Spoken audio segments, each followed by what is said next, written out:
Hey, this is Mark Anthony Leal, also known as Songbird, a spoken word artist from here in San Antonio. And this is Una Plática.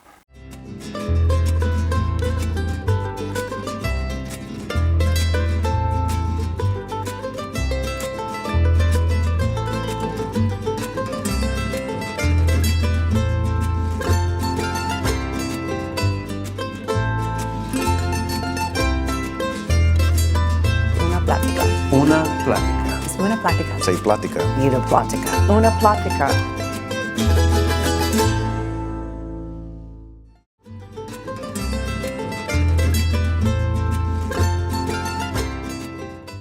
I'm inspired by a lot. I think I have many different genres of music and poetry and art, but lately it's been San Antonio itself. I lived away for many, many years, so now that I've been back, San Antonio has been not just a great backdrop for art, but a good inspiration of art itself, both in photography and writing and poetry. So, when it comes to actual San Antonio landmarks, that's one thing, but it's also the culture, the people, the stories, the languages, the backdrops of everything. So it's a rich environment for inspiration.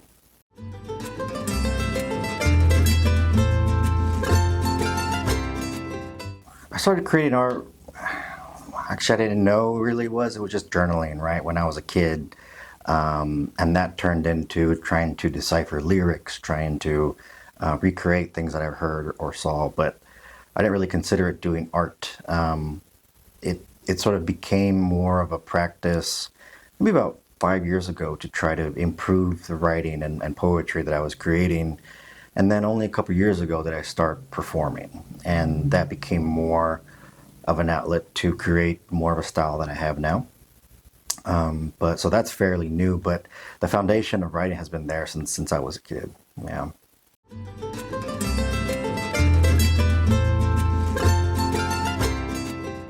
I do consider myself a Chicano and a Chicano artist, which I think are very separate, right? I think when I think about Chicano, I think about the sort of identity and people that had to be created from a milieu of different things happening to our people, right? So it's a response to that. And it's a very politically charged response.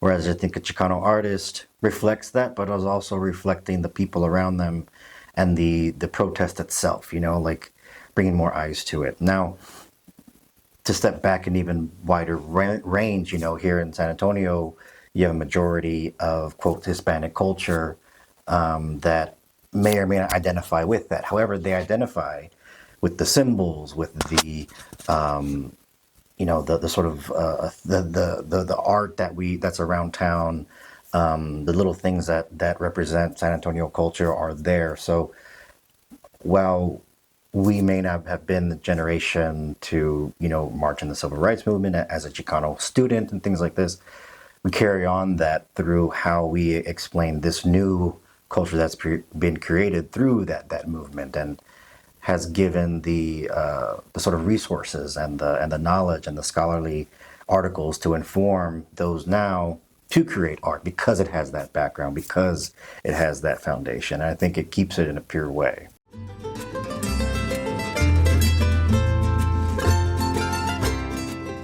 When I think about my art, I think about it in I like to elucidate things, people, places, things.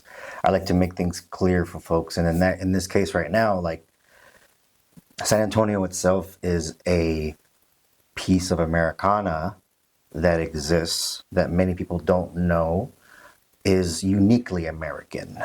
This hybridity of people and culture and values. And Texas, like, there's so much in there. So it becomes almost a responsibility, because I am here and I am experiencing San Antonio.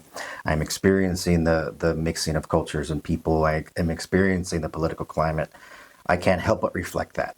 And it's a sort of self-care thing too, because I need to express these things. I need to show the world what San Antonio was like, because it's very much what I think America should be and can be in the future if we accept and integrate culture into actual city events and rituals and artwork that people are exposed to. Because if they don't know your stories, the first place they probably see their history, people's history, is through art, because education's being erased right now. So you have to do it. Yeah.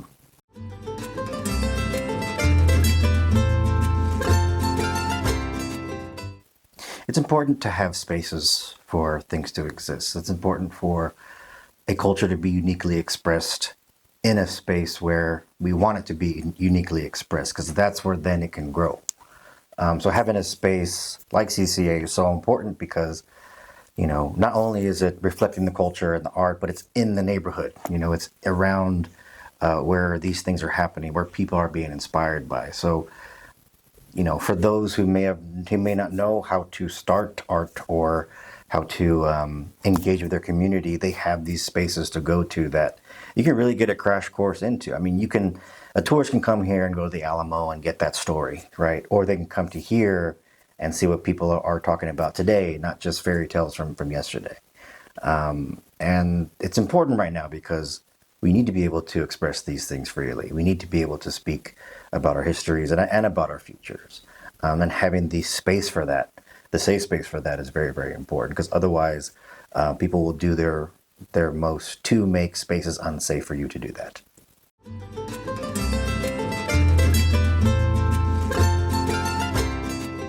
I think about my inspirations, and I think about like just these artists, like musicians, namely, who are just able to just know where the art is going, right? And I think about conductors. I think about people who write symphonies, who orchestrate things.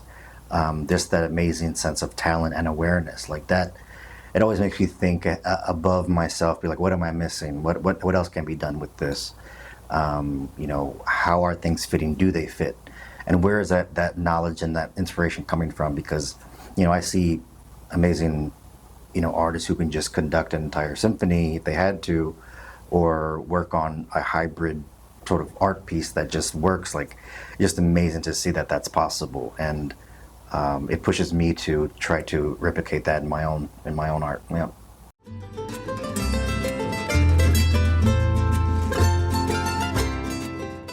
I feel like art can be something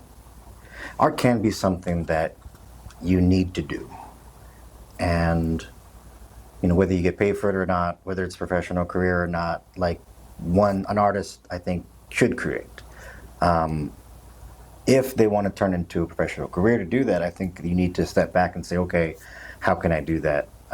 What exactly does that mean? Okay, I know how to paint, I know how to sculpt, I know how to write, but do I know how to sell? Do I know how to market? Do I know how to promote myself as a brand or something that people will relate to? I think those are a lot of skills that artists don't necessarily are exposed to, because they're learning the art, they're practicing the art. They don't know about, set up an LLC as a business to save yourself from liability, just in case you're doing a spoken word thing and the light falls on somebody. That those are the kind of things that are important, where you don't have to worry about that if that is set up. So it's finding people around you who know that stuff. Like, work with people, work with your friends, work with people who you wouldn't think we work with an artist. Like, if you have a cousin who's an accountant, to bring them on board. Just cultivate those skills that aren't artistic to make sure that you can just do art. You can worry about art. You don't have to worry about, how do I set this up? Like, figure it out. There are workshops. There are resources for artists nowadays that weren't there before. So it's very grateful, but definitely practice your art, practice every day, but learn how to protect it, learn how to build it, learn how to structure how your art is seen and shared and protected, basically.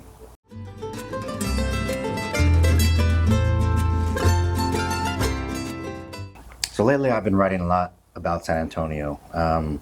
It's of course, I'm from here. I grew up here. I left for a while, and when I came back, I really understood the uniqueness of San Antonio. San Antonio has a great culture that is a hybrid of a lot of different things, and as an artist, I'm trying to reflect that. So not only is it about San Antonio, the place, the things in it, but it's the people, it's the culture, it's the rituals, it's the unique intonations in our voice. It's how we use Spanglish. It's how we use other languages too. How indigenous histories come and inform today's rituals and religion. So it's a very rich place to not just write from, but also find stories and find new perspectives that you just haven't come across yet. What a privilege it is to live in San Antonio. Nowhere on earth does a dirt flirt like this mix here. Do the wildflowers shake and sigh like the bluebonnets be, then gone in a blink of an eye. The Yanawana winds its way down the state to crack open the egg, releasing life, sending confetti every which way. And we leave our babies to the sky, fill their lungs with mold and pollen and mountain cedar. They will breathe easier one day. Release them into the woods and they will bring back spider prizes. What a privilege it is to live in San Antonio, where poverty is a sacred state and the food bank line twists around the corner in the middle of a garage sale, selling priceless things. What a privilege it is to live in San Antonio. What a privilege it is.